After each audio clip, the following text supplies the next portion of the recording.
Hello everyone. तो इस video में हम एनसीईआरटी बुक से एक्सरसाइज 8.3 का एग्जांपल नंबर 10 सॉल्व करने जा रहे हैं। ठीक है ना। तो क्वेश्चन देखते हैं क्या है। If sin 3a equal to cos a minus 26 degree where 3a is an acute angle, find the value of a।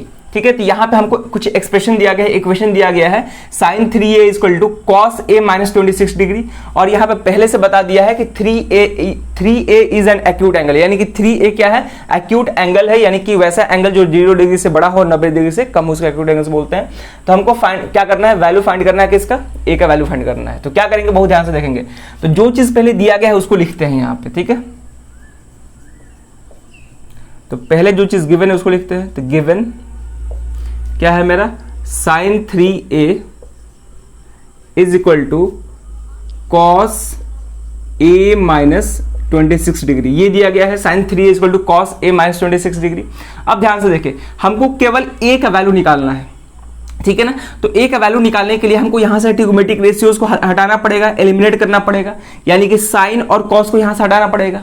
तो sin और cos को यहां से कैसे हटा सकते हैं, तो एक तरीका ये है कि हम दोनों तरफ क्या कर दें, दोनों तरफ ट्रिगोमेट्रिक रेशियोज को सेम कर दे। इधर साइन है तो इधर भी क्या कर दे, साइन कर दे।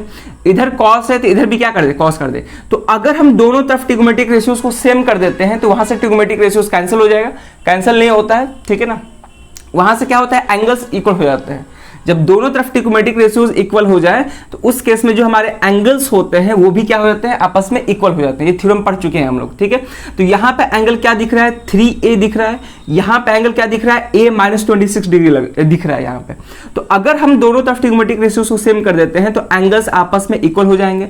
जब एंगल्स आपस में इक्वल हो जाएंगे तो वहां से a का वैल्यू निकालना बहुत आसान हो जाएगा। तो फिर देखते हैं कैसे करेंगे, इसको सॉल्व करते हैं। sin 3, तो क्या कर रहे हैं कि साइन को मान लो हम कॉस में चेंज कर रहे हैं। तो साइन को कॉस में कैसे चेंज कर सकते हैं, तो बहुत हम पढ़े हैं कि साइन को कॉस में चेंज करने के लिए क्या करते हैं कि जैसे कि साइन थीटा दिया हुआ है, इसको कॉस में चेंज करना है, यानी कि कॉस के टर्म में लिखना है। तो क्या करेंगे, कॉस 90 डिग्री माइनस थीटा कर देंगे।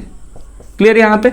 यानी कि अगर मेरे पास साइन थीटा है और इसको कॉस में लिखना है तो इस थीटा को 90 डिग्री में से सब्ट्रैक्ट कर देंगे तो किसके इक्वल हो जाएगा, कॉस के इक्वल हो जाएगा। तो जस्ट वही चीज हम यहां पे करेंगे, बस फर्क इतना है कि इस एक्सप्रेशन में थीटा के जगह पे 3a है, तो जहां जहां थीटा है वहां पे क्या कर देंगे, 3a लिख देंगे। यानी कि हम बोल सकते हैं कि therefore sin 3a is equal to cos 90 degree minus 3a हो जाएगा। यानी कि अगर साइन थीटा के जगह पे हमको कॉस लिखना है तो उस केस में क्या करेंगे कि थीटा को 90 में से घटा देंगे। जस्ट वैसे ही यहाँ पे भी अगर साइन 3a है तो इसके जगह पे हम कॉस 90 डिग्री माइनस 3 लिख सकते हैं, क्योंकि कॉस 90 डिग्री माइनस थीटा किसके इक्वल होता है, साइन थीटा के इक्वल होता है। थीटा क्या है, 3a, तो यहाँ भी क्या होना चाहिए, 3a होना चाहिए। क्लियर है। तो इसी चीज को यूज हम यहाँ पे कर रहे हैं। तो हम साइन को क्या करना चाहते हैं, कॉस में चेंज करना चाहते हैं। ये हो जाएगा cos 90 degree minus 3a। Reason क्या है कि cos 90 degree minus theta sine theta के इक्वल होता है, वही चीज यहाँ पे यूज की है। अब क्या होगा कि इधर cos में चेंज कर दिया है, इधर ऑलरेडी पहले से cos में है तो इसको ऐसे ही लिख देंगे cos a माइनस 26 डिग्री।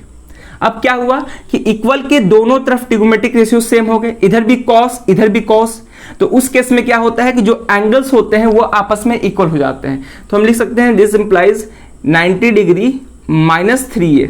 यहाँ पे एंगल 90 डिग्री माइनस 3a है, बराबर हो जाएगा यहाँ पे इस एंगल से, और ये एंगल क्या है, a माइनस 26 डिग्री। क्लियर है यहाँ पे। अब हमको क्या निकालना है, केवल एंगल a निकालना है। तो एंगल a निकालने के लिए a को एक तरफ करेंगे और बाकी एंगल को एक तरफ करेंगे। तो क्या कर रहे हैं कि इस माइनस 3a को उधर भेजते हैं और माइनस 26 को इधर बुलाते हैं। तो क्या हो जाएगा, 90 डिग्री माइनस 26 इधर आएगा तो प्लस 26 हो जाएगा, is equal to a minus 3 उधर जाएगा तो क्या हो जाएगा, प्लस 3a हो जाएगा। क्लियर है यहाँ तक। तो यहाँ पे हम लिखेंगे 90 डिग्री प्लस 26 डिग्री कितना हो जाएगा, 116 डिग्री, इज इक्वल टू ये कितना हो जाएगा, 4a हो जाएगा। अब हमको केवल a निकालना है, तो a 4 यहाँ पे मल्टीप्लिकेशन में इधर आकर डिवीजन में हो जाएगा, तो a is equal to 116/4। Clear है यहाँ पे। कितना टाइम्स में कटेगा, 4 2 8, ठीक है, बचा 3 और 36, तो 4 9 36, यानी कि a का वैल्यू कितना आ गया मेरा, a का वैल्यू आ गया 29 डिग्री। और हम ये भी देख पा रहे हैं कि a जो है यहाँ पे एक्यूट एंगल। वैसे भी अगर इस कंडीशन को चेक करना हो कि 3a एक्यूट एंगल है कि नहीं है, तो यहाँ पे जो एंगल a है उसको मल्टीप्लाई कर देंगे, तो 3a बराबर कितना आ जाएगा, 3 इंटू 29 डिग्री आ जाएगा।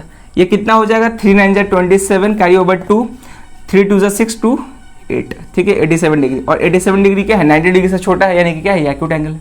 और यहाँ पे हम जो थ्योरम का यूज किए हम पहले से पढ़ चुके हैं कि ट्रिग्नोमेट्रिक रेशियो जैसे कि cos x बराबर cos y है, और x और y दोनों क्या है मेरे, अगर एक्यूट एंगल्स हैं, क्योंकि यहाँ पे हम जितने सारे पढ़ रहे हैं ट्रिग्नोमेट्रिक रेशियोज वो एक्यूट एंगल्स के लिए पढ़ रहे हैं, तो उस केस में क्या होगा कि जो भी एंगल्स है वो क्या हो जाएंगे, आपस में इक्वल हो जाएंगे।